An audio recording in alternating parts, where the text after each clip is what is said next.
Friends नमस्कार। आपको एक सूचना देनी है।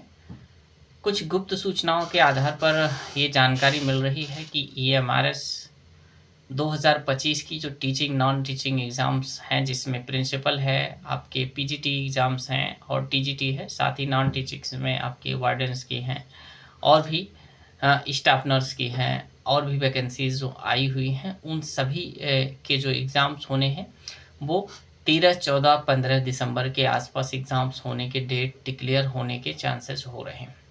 तो दिसंबर में ये संभावनाएं बन रही हैं 100% लगभग ये सूचना जो मिल रही है सही है। एग्ज़ाम दिसंबर में होगा, जो PT का एग्ज़ाम Tier 1 होना है। चूँकि इस बार जो एग्ज़ाम है 2 फेज़ में होगा, फ़ेज़ 1 और फ़ेज़ 2 में होगा। फ़ेज़ 1 में आप के जो एग्ज़ाम्स होंगे उसमें जो प्रश्न पूछे जाएंगे उन प्रश्नों के मार्क्स आपके फ़ेज़ 2 में नहीं जुड़ेंगे। फ़ेज़ 2 के जो मार्क्स रिटन में होंगे और कुछ जो एग्ज़ाम्स में जो प्रश्न OMR बेस्ड होते हैं, जिसमें PY हम कहें MCQs बेस्ड जो मल्टीपल चॉइस क्वेश्चंस होते हैं उनको जो होंगे वो, और कुछ जो प्रश्न होंगे मेंस में रिटन होंगे तो फ़ेज़ 2 में, और उसी के मार्क्स के आधार पर आपकी फाइनल मेरिट बनेगी और फाइनल मेरिट के आधार पर ही आपका सिलेक्शन होगा। तो ध्यान रखिए, अभी से जो है तैयारी में जुट जाइए, क्योंकि फ़ेज़ 1 होने के बाद बहुत से ज़्यादा समय नहीं मिलेगा। 1 से 2 महीने का समय आपको, ज़्यादा से ज़्यादा 2 महीने का समय मिलेगा। तो तैयारी को अपनी पूर्ण कर लीजिए। और फ़ेज़ 1 के लिए, क्योंकि फ़ेज़ 1 में परीक्षा का जो पैटर्न था, पिछली बार जो पैटर्न था वही पैटर्न अभी भी है। ठीक, पैटर्न में कोई चेंजमेंट नहीं है। इसमें 2 लैंग्वेजेस दी गई थी, हिंदी और इंग्लिश।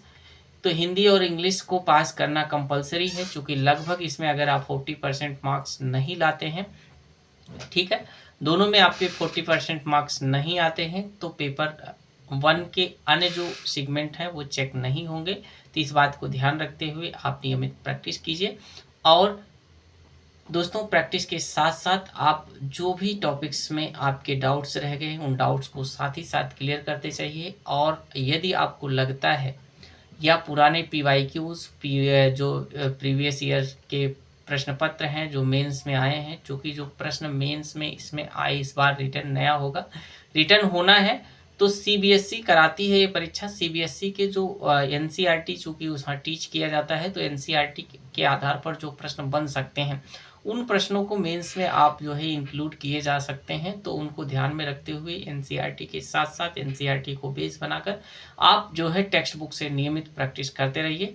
धन्यवाद। ये सूचना आपको अच्छी लगी तो लाइक करिएगा, चैनल पर नए हैं सब्सक्राइब करिएगा और दोस्तों तक शेयर जरूर करिएगा। थैंक